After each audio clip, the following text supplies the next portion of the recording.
Головнокомандувач Збройних сил України Олександр Сирський провів зустріч із головою військового комітету НАТО адміралом Робом Бауером. Однією з тем стали головні потреби українських захисників.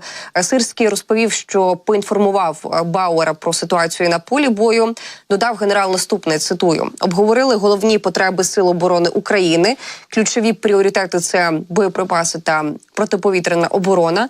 Він зазначив, що подякував колегам з НАТО за всебічну та послідовну підтримку України. І після зустрічі учасники вшанували біля стіни пам'яті воїнів, які загинули за Україну. Я ж зазначу, що однією з головних потреб українських захисників дійсно зараз є артилерійські снаряди, і їх брак спричинив втрату кількох населених пунктів з початку 2024 року, зокрема і Авдіївки. Минулого місяця ми вже говорили із паном Петром Черником, що президент Чехії Петр Павел заявив, що його країна зайшла поза Євросоюзом 800 тисяч снарядів, які можна передати Україні, і для цього потрібно відповідне фінансування. Низка країн Заходу вже виділила гроші на таку ініціативу. Як розповів вчора, 20 березня, прем'єр-міністр України Денис Шмигаль, перші снаряди у рамках чеської ініціативи наша країна отримає вже у квітні. І сьогодні, 21 березня, міністр закордонних справ Польщі Радослав Сікорський заявив, що його країна допоможе доставити в Україну снаряди, які були куплені відповідно в рамках ініціативи Чехії. Тому ми, звісно, очікуємо.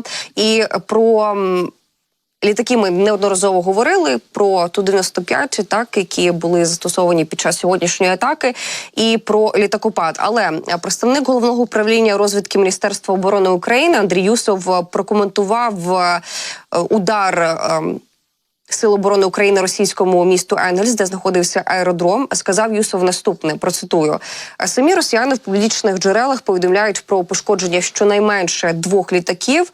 Ми будемо наразі обережними. Уточнимо, що внаслідок цього інциденту, звісно, є пошкодження, дані збираються. І стосовно того, хто проводив і чим проводив цю операцію, ми отримуємося від коментарів. Не можемо ані підтвердити, ані спростувати, але гуркіт був знатний». Крім того, представник ГУР пояснив, чи можуть РФ прибрати з цього аеродрому свої стратегічні літаки, щоб надалі вберегти їх від українських атак. Пояснив розвідник наступне, що Енгельс залишається дуже важливим таким елементом для російської стратегічної авіації, і це те місце, звідки підіймаються стратегічні бомбардувальники, з яких летять ракети по українських цивільних та мирних містах. І крім того, це джерело потенційної небезпеки і для європейських країн. Для Путіна це стратегічний об'єкт, тому хоч передислокація літаків звідти і можлива, але використовувати вони його все одно так чи інакше будуть. А це означає, що і надалі інциденти і на цих, і на інших об'єктах будуть продовжувати. На запитання, чому Росія не може захистити свої регіони силами протиповітряної оборони, Юсов відповів: якби ця друга армія світу в лапках забрала свої системи ППО з тимчасово окупованих українських територій, то не було б таких інцидентів, які трапляються почасти там. Я ж теж зазначу, що у ніч на 20 березня у Енгельсі місцеві жителі чули звуки вибухів.